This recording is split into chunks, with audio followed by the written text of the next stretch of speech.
everybody, and welcome to my Friday night live show.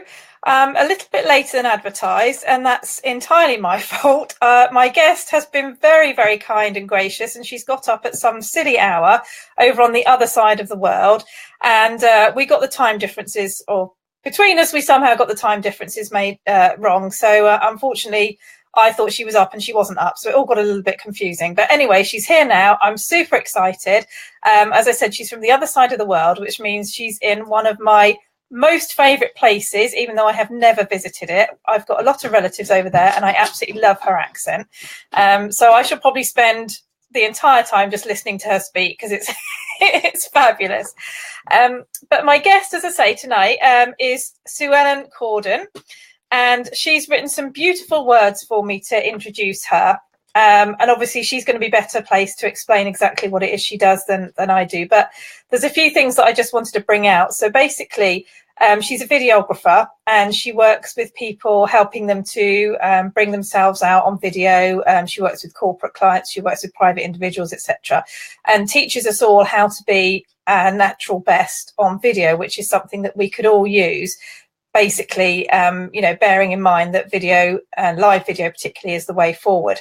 But she's put this lovely phrase that I'm going to ask her about here. She said, she captures your most powerful magnetic presence with ease and unpacks your wisdom with heart. And as a writer, regardless of anything else, that is just such a beautiful phrase. And I love that. So I can't wait to talk to her and find out exactly what she does and exactly what she means. So without further ado, I'm going to welcome Sue-Ellen to the show. And let's get talking. So, hi, Sue-Ellen. As I say, thank you ever so much for getting up very, very early to talk to me over here in the UK. Oh, it's an absolute pleasure, Anne-Marie. Absolute pleasure. So, thank you. Oh, you're very welcome. So I did give you a very brief halting introduction there, but perhaps you'd just like to, and I do want to talk about the beautiful words that you've used, but perhaps you'd just like to sort of give me just a basic, sort of rough idea of what it is that you do. Obviously, you can never explain all of it because there is, there's so much of it, but just sort of basically what it is that you do and how you help people.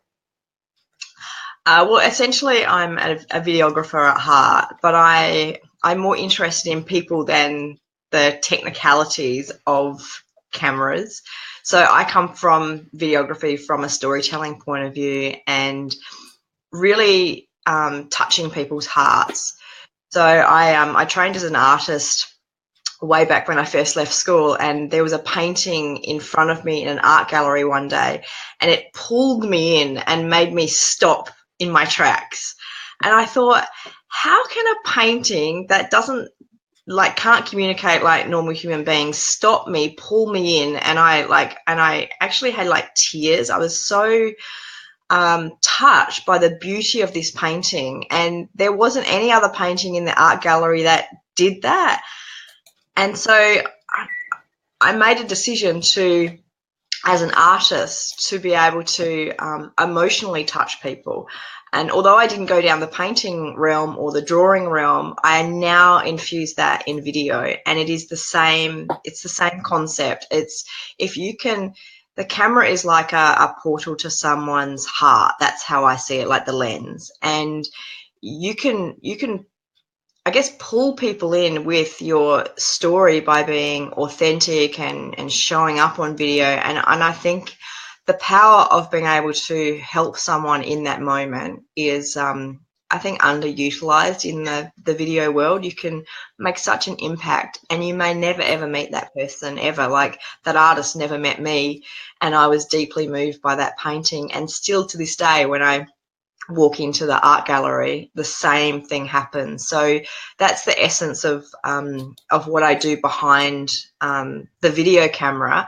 And I just love to work with people one-on-one or in groups. I work over Skype as well. And I help people voice their message, and I capture the goosebump moments and them at their absolute best on video, and then we share that with their audience. So that's what I love to do the most. Yeah.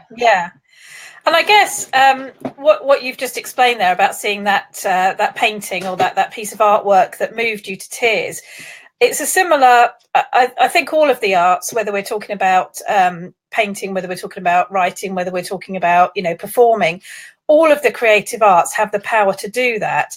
And for me, I get touched by certain pieces of writing.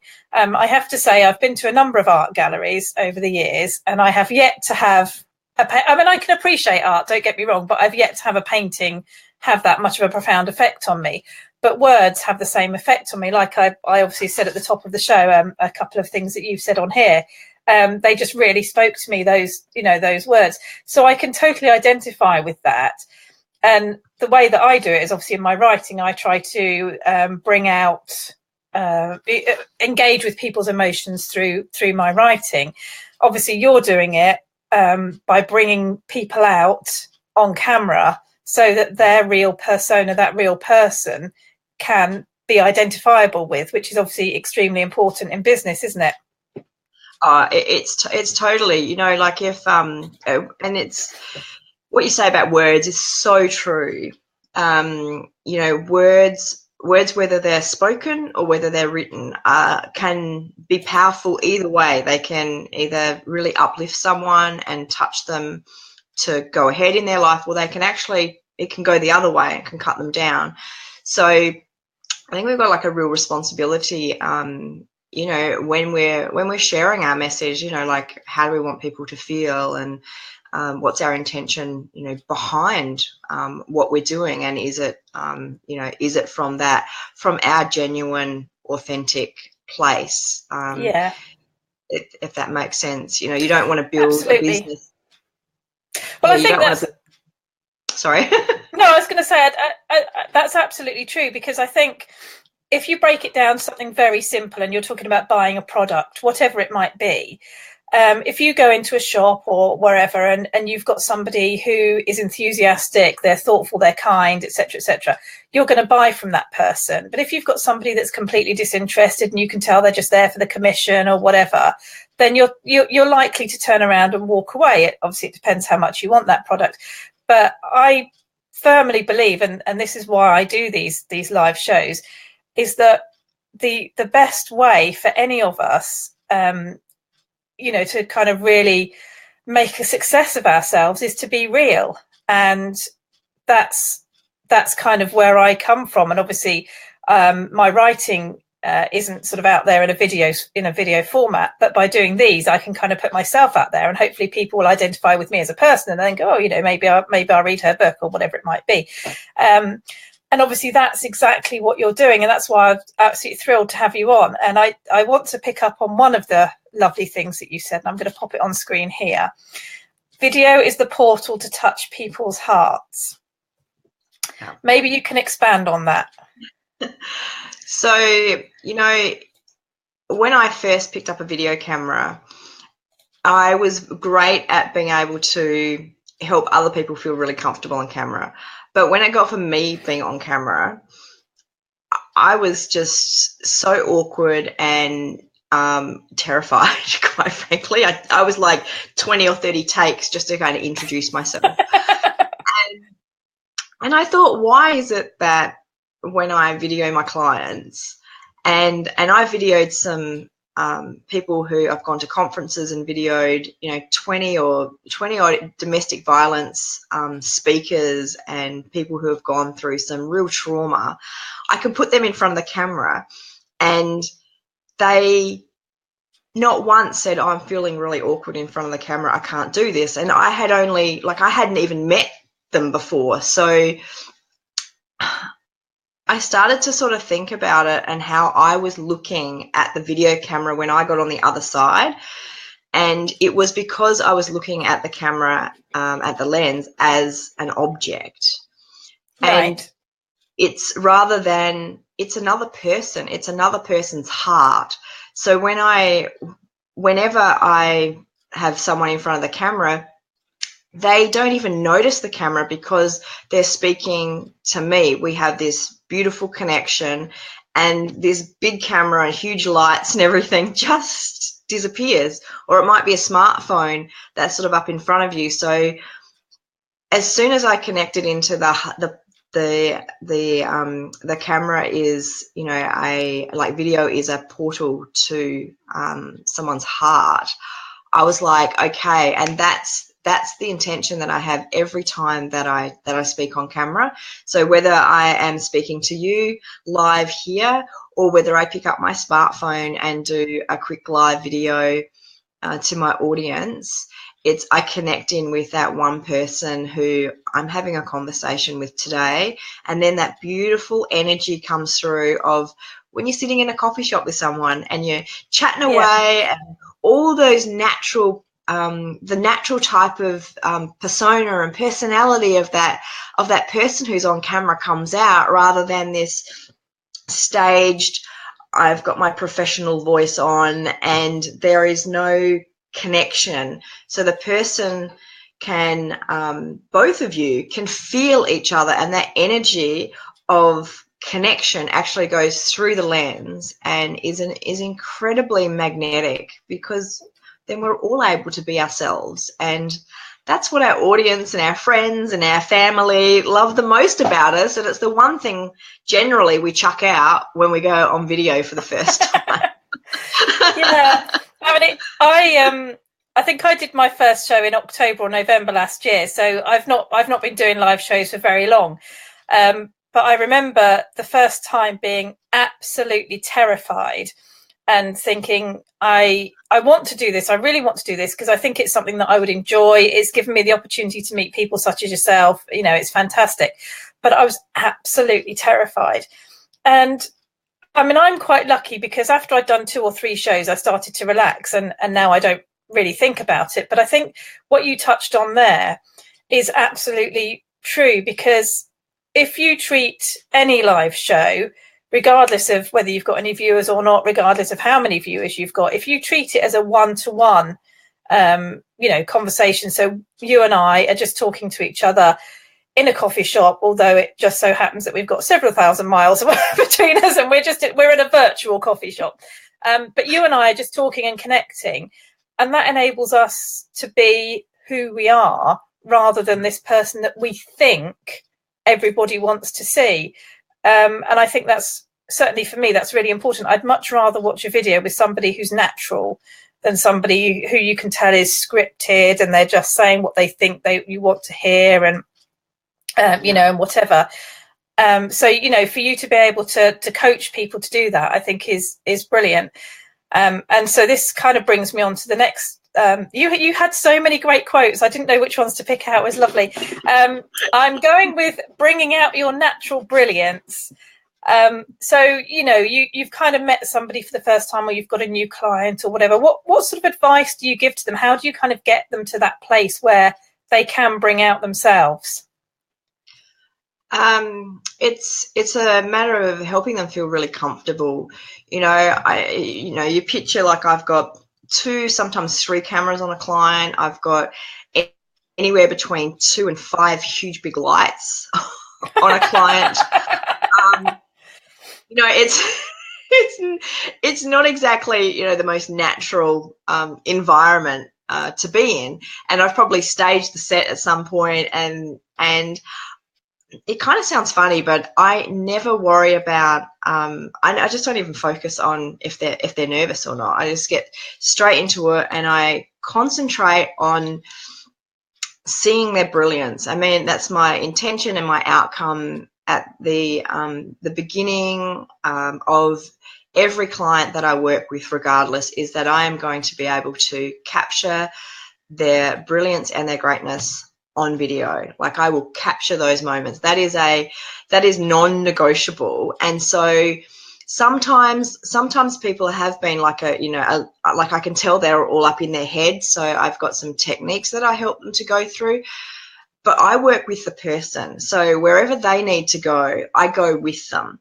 And there's been sometimes that, you know, there's some people that like are real dancey people and they need to get into their body and they need to like move. I've had other people who are singers or they play guitar, and it's not unusual for me to go, time out. It's you know, it's time to dance, play the guitar or sing or something that is uniquely them, that is going to just naturally brings their personality out like that. And for me, it's an intuitive thing. I just I always find it, and it's different for every single person, but I'm looking for it. Like, I'm looking for how is this person, like, what is the pathway for this person's brilliance to come out naturally? So each person is different. However, they all need to get into their body and out of and out of here. So I've got some breathing techniques that I can help people do, and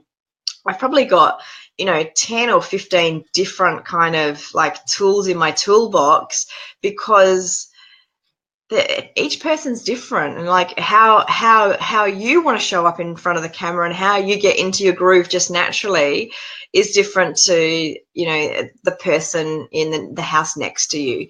So it's treat each person, like, think to yourself, like, when you're going through your day and you just like kind of like naturally get excited about something. It might be a client, it might be that you love fishing, or connecting with something that is really important to you, and then see yourself in that scenario, and video yourself doing this, and watch the whole expression of a person changes.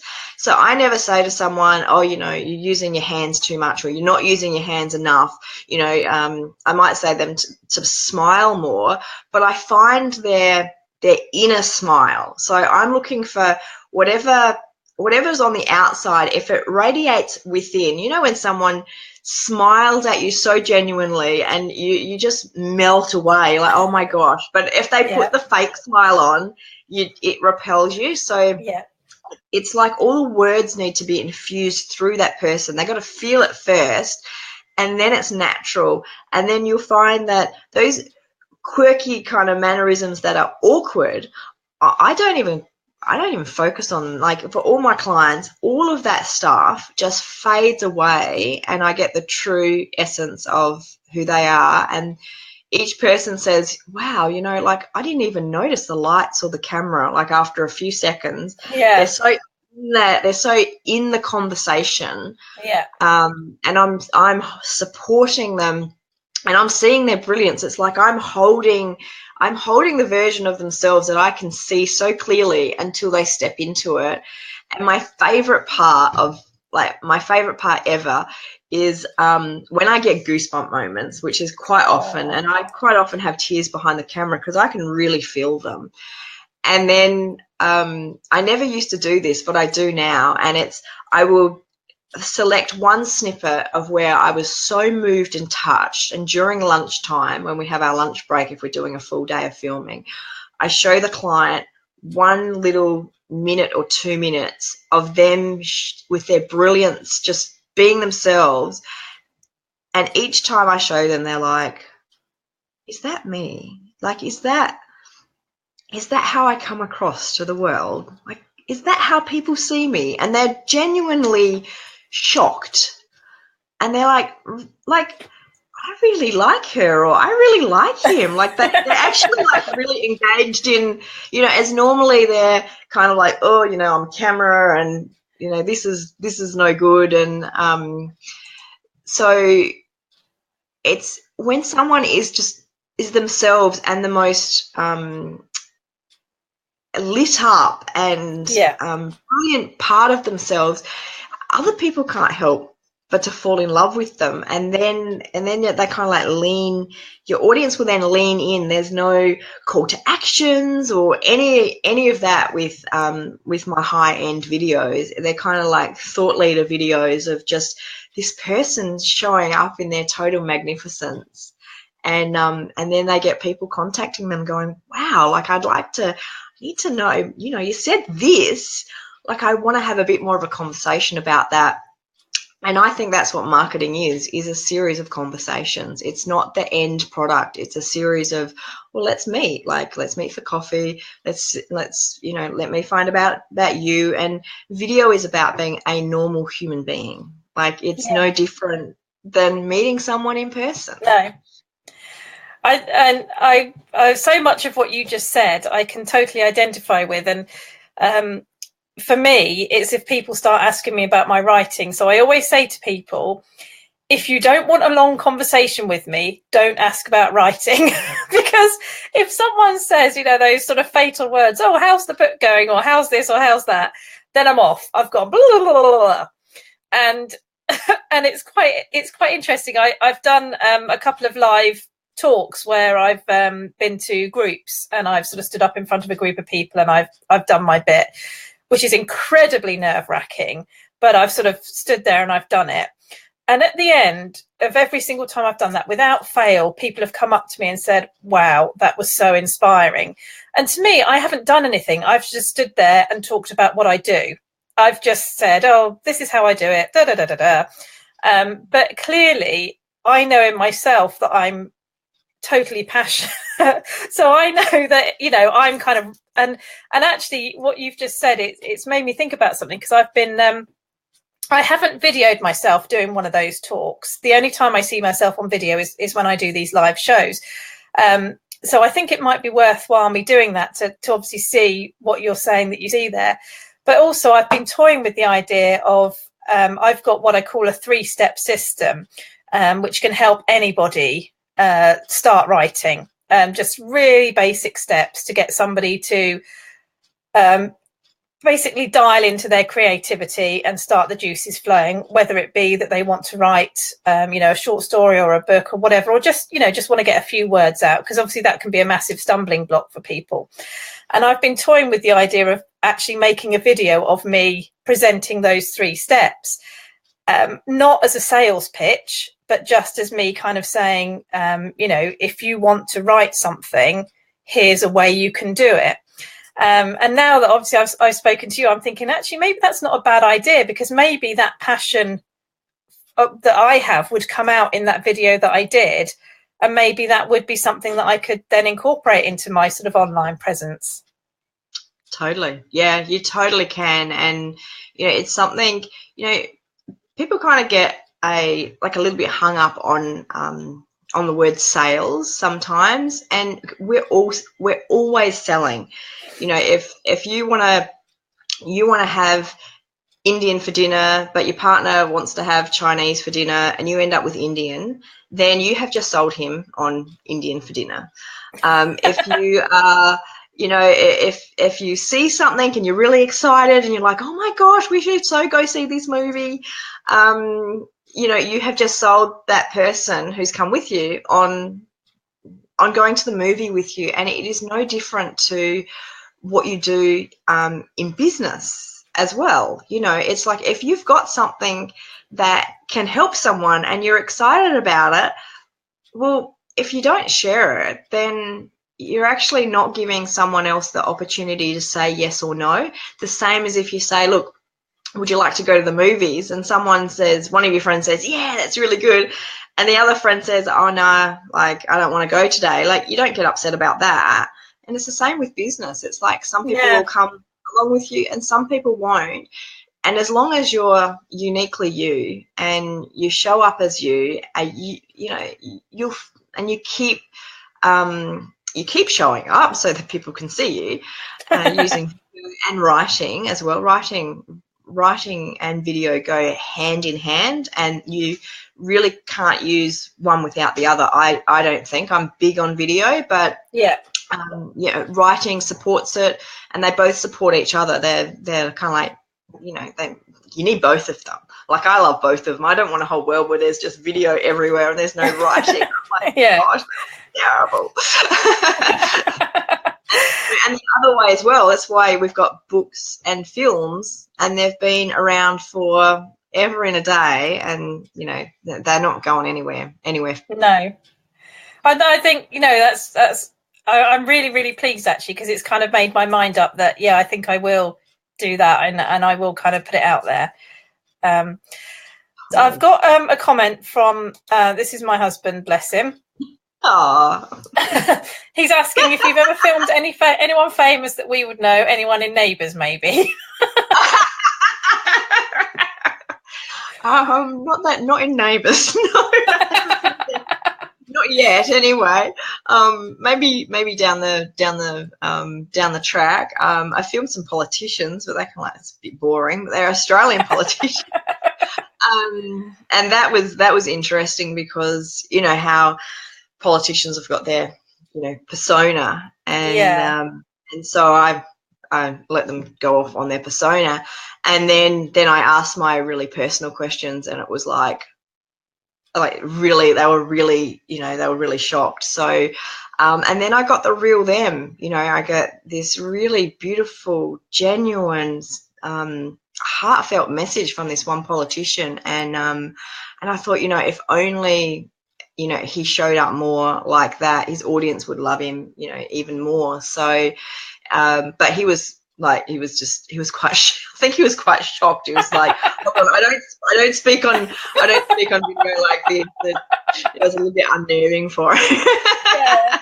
Well, I guess it can be, can't it? Because a lot of people spend, particularly somebody like a politician as an example, they spend a lot of their time being somebody they're not, being a public figure, being, somebody in the limelight. So I guess it can be quite hard for them to actually be who they are and to feel comfortable with who they naturally are, because they spend so much time being who people want them to be, or who they perceive people want them to be. And I think that's a really good point. And I think all of us do that to a degree, and particularly when we start in business. And I've noticed that, some of my clients are like high-profile entrepreneurs or business people, and they have a reputation already.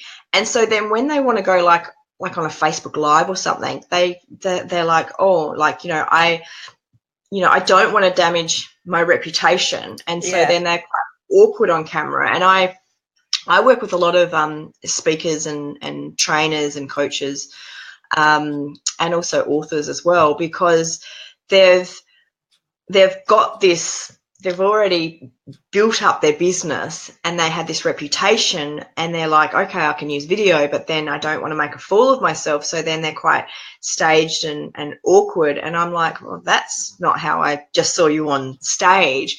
So then there is, the coaching that I do behind the scenes, and I help them to get ready for their Facebook Lives or their videos that they want to do, get them confident, rather than, people that are just starting off in video, just starting in business, they can go live really quickly, and it can, they can kind of fumble their way through, and it doesn't really matter too much. But if there's a business owner that has really developed a reputation, they're like, oh, they're really reluctant to do video. So the processes that I take people through, they show themselves initially, and they get comfortable with that first, and then we put the strategies around afterwards. So I'm kind of like the phase before you hit record, and I personally think it's the most important phase, because as soon as you bring strategy in, people go straight to their head, they lose everything. So you've got to bring yourself first and really know who you are, and that can be something that many of us aren't used to showing up as ourselves in our professional world. So it takes a little bit of sort of shuffling around, and it's almost like I'm going to try on this top. No, I don't really like that today. Or try on this one, and it's like, oh, this is me, and then they don't, not an effort to be themselves, and they kind of keep pinching themselves and going, but there's nothing I need to do. And I'm like, there's nothing you need to do. It's a big thing. Absolutely. Just show up. And it can take a little bit of training and supporting someone for them to fully feel safe to be able to do that. And I know from personal experience that it's probably taken me the longest. In front of the camera, ironically, we teach that which we need to learn the most ourselves. And now people are like, wow, you're so natural on camera. And it's like, oh my gosh, if only, you'd seen the video that I, the first 30 videos that I did of interviews. Still small. people said that to me, obviously, when I talk to people about coming on my show and getting involved, because obviously it's an ideal promotional tool as well, because it gets our guests out to a different audience.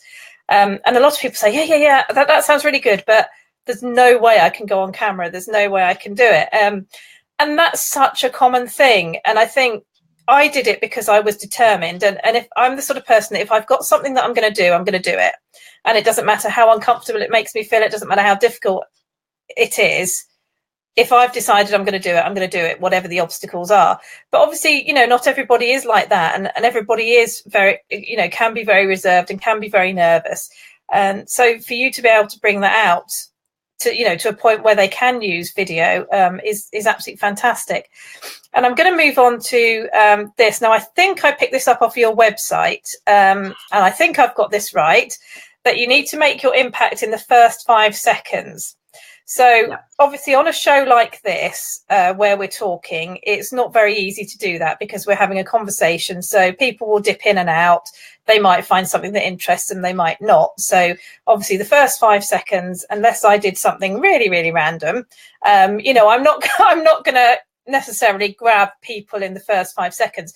So I'm guessing you're talking about a more business type video where people are advertising products and services. Would I be right or not? It's really in any video. It's like a book, for example.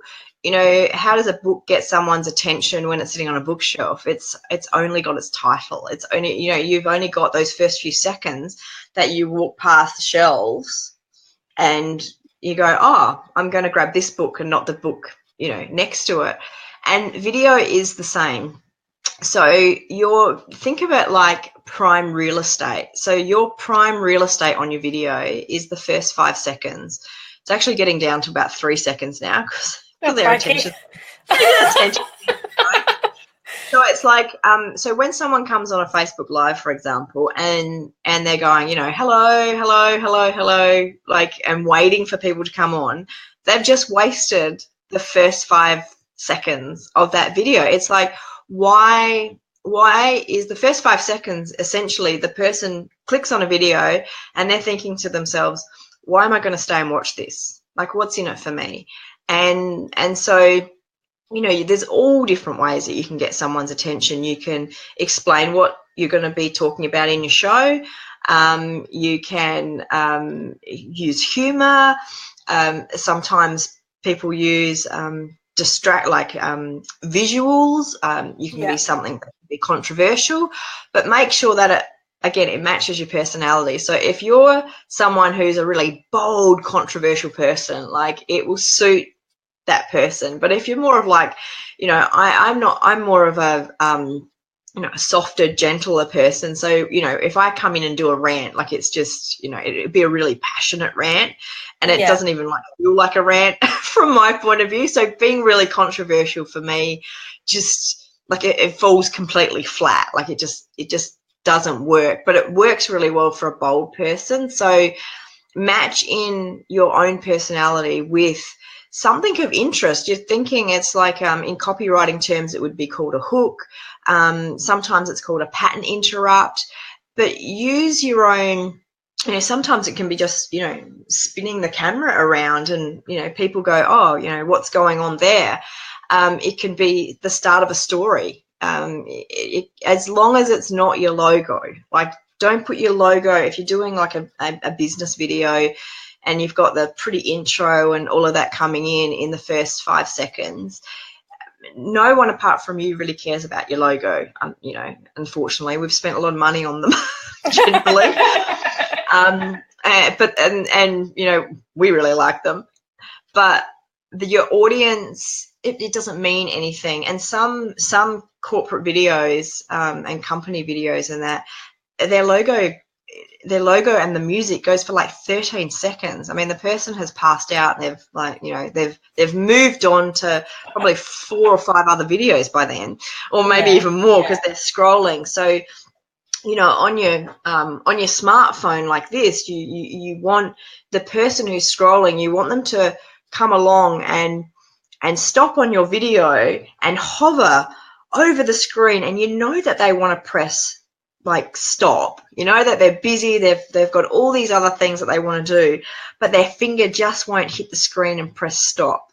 They actually take you with them through their house, and and they get into their car and they've got to go somewhere, and they're like, all right, I'm gonna, I'll sit them here and put them through my Bluetooth, and they're still listening to you while you're going through your life. Like, they're the kind of videos. So just make it relevant to, your audience, and just think the first 5 seconds, why would someone watch this video? And I mean, you did it in your title of the name of the show. That's a good thing to do. Let people know what's this show about, who's the guest. If you do another video, it's like, you can say, in this video, which you see on YouTube a lot, in this video, you're going to learn blah, blah without the blah, blah. I mean, yeah, that's one of the most simple things, but it tells people, oh, okay, well, actually, I'm interested in that, or I'm not. And so it will polarize people, but you want that. And that's interesting, because when I was, obviously I mentioned to you briefly earlier on, I was thinking about doing my sort of 3-step video thing. And I did a very, very quick Google search. And there was, I'm just checking my numbers here. So on the day I checked it, there were 74,000 hits on how to write a book. So on that particular day, or that particular time when I checked it, 74,000 people had searched for how to write a book. And that was like a real light bulb moment for me, because I thought, whoa, if 74,000 people are searching how to write a book, if I title a video how to write a book, okay, it's not going to be on the first page because there's probably 74,000 videos on how to write a book. But you're kind of getting into the area where people are going to be interested in what you've got to say. And so for me, I'm not a marketer at all. The whole marketing side of things, the whole, all of this is completely new to me, and I'm literally making it up as I go along, and I'm hoping that something works. But when you kind of find things like that, little nuggets of information, which is obviously what you find from your clients, you can kind of use that as power and think, okay, that little nugget of information can be really useful, because I can tell somebody how to write a book. Now, I'm not going to tell them in a 5-minute video, but I can tell them if they contact me after they've watched my 5-minute video, and I can help and support them through that process. And that's something, apart from writing, that's something that I'm really passionate about as well. I would love, I've got my own publishing company, which I just publish my books under at the moment. I would love to be able to, at some point, be successful enough to publish other people and to support other authors.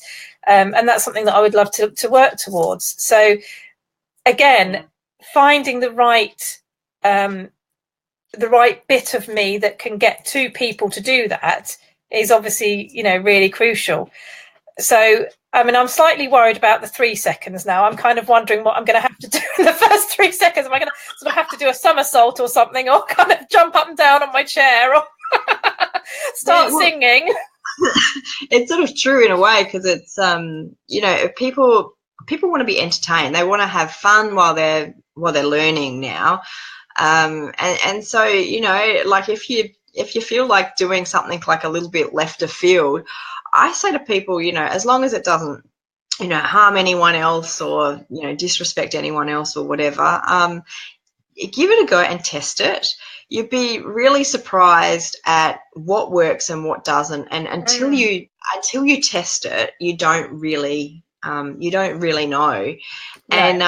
And have fun with it. Like, video is a really fun medium. Like, just as you find writing really fun, and you help people to be able to, write their books, it doesn't have to be this real drag. It can, I just finished up a 5-day irresistible impact retreat last week, and I actually working with a copywriter, because she really puts the strategy together, and I love to bring the best out of someone, and I don't really want to go into all the strategy. So we've teamed up, and it's interesting how people were sort of like, oh, I've been trying to write my copy and I've been trying to do this and I've been trying to do that. And when we help to set them up in their own environment, bring out their personality, whether it's in their writing or their video, they sailed through it. Like they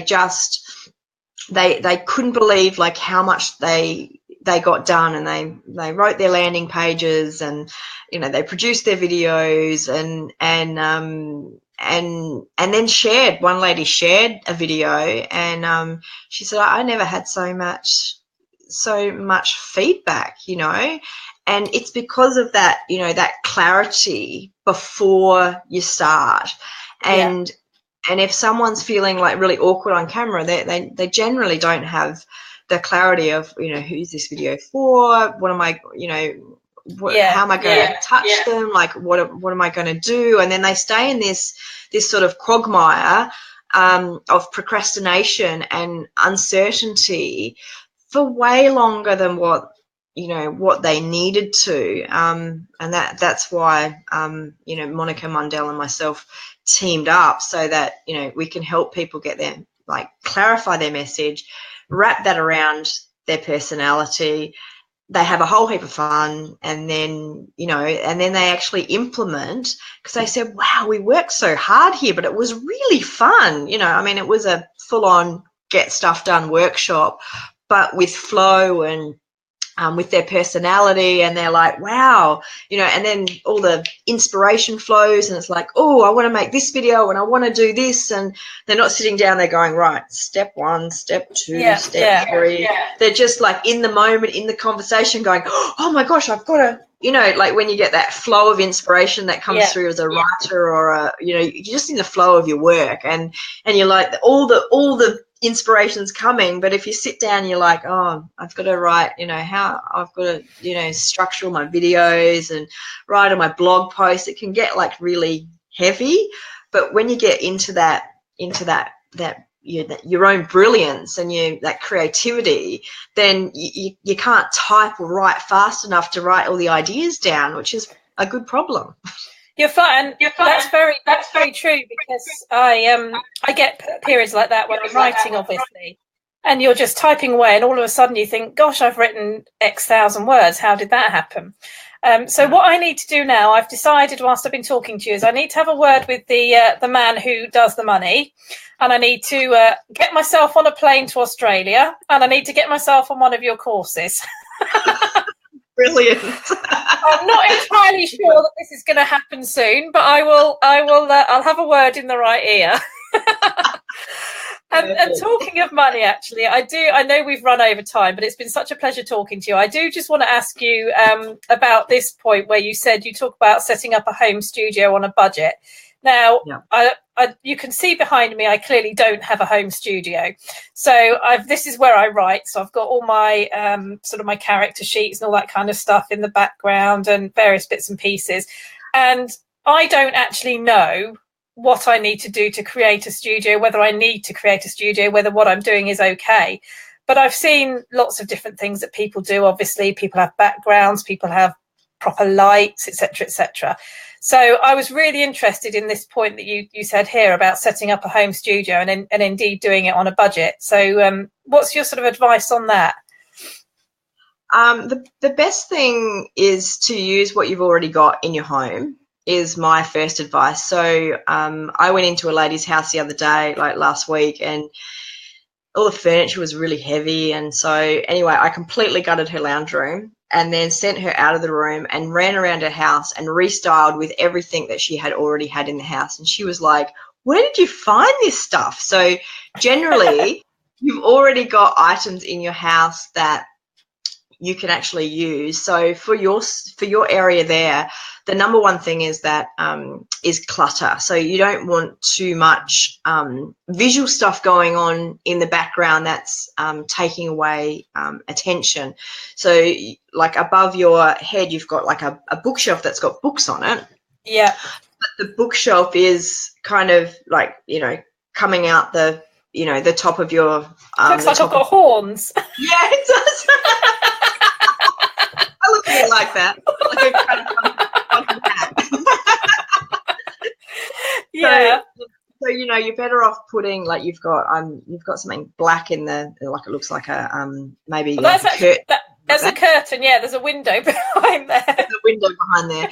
So it might be that particular place. A corner does work quite well.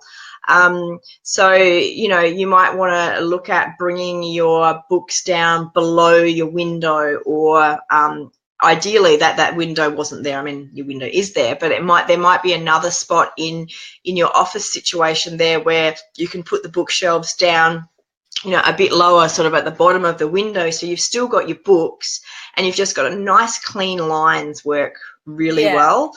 And not really like really bright kind of colors, and you can hide things. I mean, like behind me, like this isn't my normal place where I would film, and so I've kind of thrown a few things around today, but underneath that purple towel, it's a purple towel, is a filing cabinet. And just the grey filing cabinet just looked really like boring. So I threw that, and I went to the garden, grabbed some roses, and put a bit of a vase over there, and I've the internet connection box, which is really ugly and it's black. Well, I just put like a little picture, in front of that's just there. So I just so, and I haven't got anything sticking out of my head. So unlike me with my horns. Your horns, yeah. And so, but for you, like books and writing, and you've got the writing next to you, but it's like, how can it just looks a little bit like we've just come into your office, but it's just a matter of tidying it up a little bit. A little bit of splash of colour would look good behind you. Like you've got the contrast between your hair and the wall is good. So and sometimes chairs like this can look really ordinary. Like you've got the support of your chair up there, which is great for when you're working, but when you're connecting with someone online, there's like a barrier behind there. So there's just these few little tweaks that you can do, which really don't cost any money. They just require a little bit of creativity. And then what I say to people is set the background, have a play, take a photo, because if you can like put your webcam on and actually take a photo of that, and then you can kind of see, like with my screen here, I can move my background around just by where I'm going to be able to sit. So if I start coming over a little bit more, that just changes my background completely. See how that happens. And also my light, because my window's over there. But you've got fairly good light, and your head. You want about sort of like, I've just moved my camera around, but you want sort of like not too much space above the top of your head, because you want to be you're kind of like in the center. So I wouldn't want to have those flowers behind my head, kind of like sticking out of my head. Whatever not. You see people like that all the time, or like it could even be like this. I see a lot of videos like that, and it makes someone very very very small in the screen. And it's just the camera angle has can make that much difference. There's these like small little tweaks that you can do. I mean, I was thinking about, with my background, and it's early days, but I was thinking about maybe just a piece of material or a throw or something to hang over the bookshelf, so which would obviously cover the curtain as well. So instead of having the sort of the two distinct bits, just have one sort of backdrop of material. So there's literally just nothing there apart from obviously these bits here, which I could or couldn't keep. So it is something that it's one of those things that I don't think about it until I go live, and then I go live and I think, oh gosh, that looks really awful. But I must admit, I never thought I'd got horns until tonight, but now I'm going to be paranoid.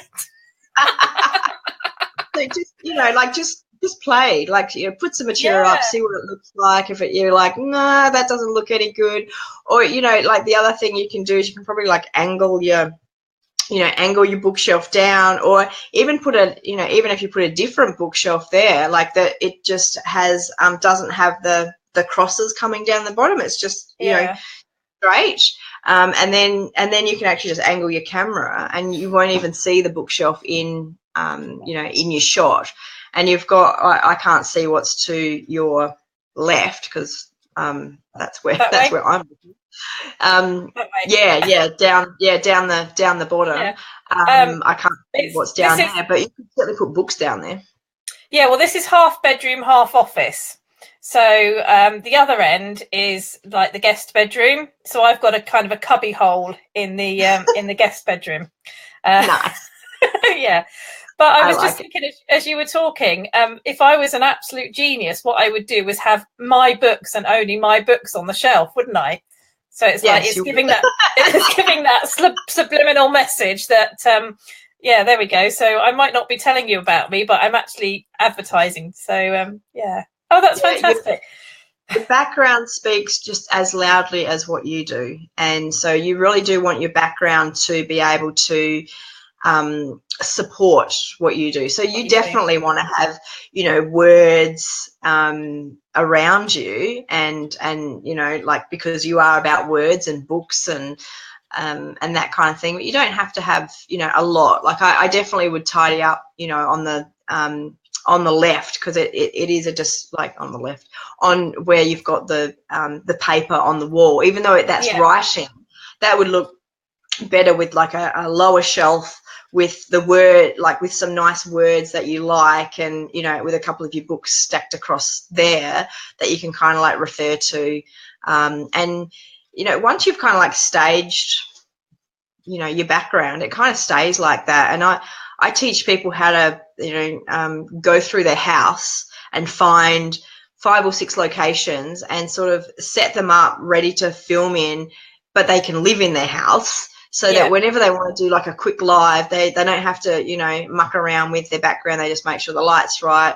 Yeah, they're ready to go. Get your tripod or your selfie stick, and, job's good. Like you want it to be, you want video to be very easy, very fun, and very quick, and to be able to just get on and share your message. And that's the main thing. And there's so many messages out there that are not that kind of like die within the person, unfortunately. Like they just really never get out there. And I personally believe that each person has some beautiful thing to share with their audience, whether that's in business or not, just in everyday life. Like we all have our own unique gifts, and if you don't share your perspective on the world, then you don't impact as many people. And even if you impact one person and it makes a difference in their life, it's a life worth living, because you don't know how much your conversation or your interaction has helped that person, whether it's on video or in person. No, I love that sentiment. That's one of the things that I sort of looked at as well. Well, one of the things that I sort of thought about, my goal when I wrote my very first book was to have one person that I didn't know read my book and like it. And it was a really simple goal. And, thankfully I have achieved that now. But I just wanted to be able to affect that one person in a positive way, so that they could spend time relaxing, enjoying, escaping into another world, all of the things that we do when we're reading. I wanted to be able to bring that to somebody, and I think that's a really, really valid goal. And that's absolutely fantastic. So we have run way over time, and I'm really sorry, because I know it's very, very early in the morning for you there. But it's been absolutely fantastic. I am going to end it there, because I know you've got loads of things to do. But I've got all of your websites and your Facebook pages and all the other bits and pieces. So I'm going to put all of those in the comments below for anybody that's obviously going to pick this up on replay. Yeah. And I would love to maybe talk to you again, perhaps later in the year. And by then I might have a better background, and we might not have horns sticking out of my head. We all start somewhere. Yes. And yeah, so you know, maybe we can keep in touch. And as I say, I'd love to have you back again. It's been an absolute pleasure having you on, and I really, really do appreciate you getting up early to come and talk to us. And say hi to Australia for me. My husband has loads of relatives over there, and so one of these days he's visited. I haven't visited, but it's one of those places that I really, really want to go. Yeah, one of these days I should be over there, and yeah, with any luck, I'll be on one of your courses. Okay, well, I'd love to meet you in person. You're welcome. I'm in Adelaide, South Australia, so I'm sort of down the south a bit. But yeah, it's a lovely place to live. We've got beautiful beaches, sunshine, and yeah, the people are pretty awesome here. So you're welcome anytime. Oh, thank you. Yeah, we do have some beautiful beaches. We don't have a lot of sunshine, but we do have lovely people, and we do have a beautiful heritage. But we have. What season are you in at the moment? Are you summer or are you summer? Are you okay? Yeah. So we're coming out of winter into spring, and we have had. Oh, you wouldn't believe how much horrible weather we've had. Oh, Mark's just said wine country. Is that right? Wine country. Yeah, Mark's all over it. Yeah, okay, well, I'm on the next plane then. So I think that's why we have wine at our retreat. We're like, we love wine. We're having wine. Oh. Well, as I said, thanks ever so much, Sue-Ellen. Thanks everybody for watching. Obviously, keep your comments coming in. Thank you if you're watching this on replay. Drop your comments below and I will get back to you on them. And obviously, if there's anything that you want to ask Sue-Ellen, then obviously I can forward that on to her as well. It's been a real pleasure. I've really enjoyed having you on the show. So thanks ever so much. And thanks for watching. Bye, everybody. Take care. Bye.